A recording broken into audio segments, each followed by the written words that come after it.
داداش حامد پس آخر هفته میبینم بابا ما که همیشه مزاحم شما هستیم. قلب من داداش من نوکرتم عزیزم.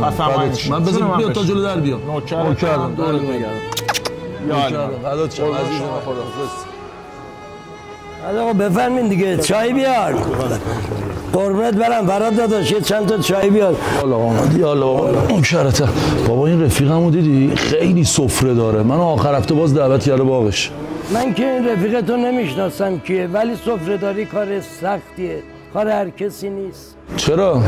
آدم سفره‌دار وقتی مهمون دعوت میکنه در خونه وای نمیسته مهمونا رو بشمره. آدم سفره‌دار حساب کتاب نمیکنه. آدم سفره‌دار سر این سفره که انداخته قرار سفره بعدی رو میندازه. آدم سفره‌دار کسایی که واسش منفعت دارن دعوت نمیکنه با دلش معامله میکنه. سفره‌داری آداب داره رسوم داره. من 20% از درآمدمو گذاشتم واسه کار خیر. همیشه هم تا آخر عمر این کارو میکنم.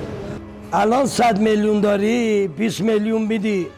فردا روزی 100 میلیارد داشتی 20 میلیارد میدی دستت نلرزه. آدم سفره‌دار وقتی رفیقش رو میندازه سیگار میخواد پاکت از جیبش در آورد یه دونه خودش ور میداره بقیه سیگار میندازه وسط. اینو میگن سفره‌داری. حالا پسرم بازم دوست داری سفره‌دار باشی؟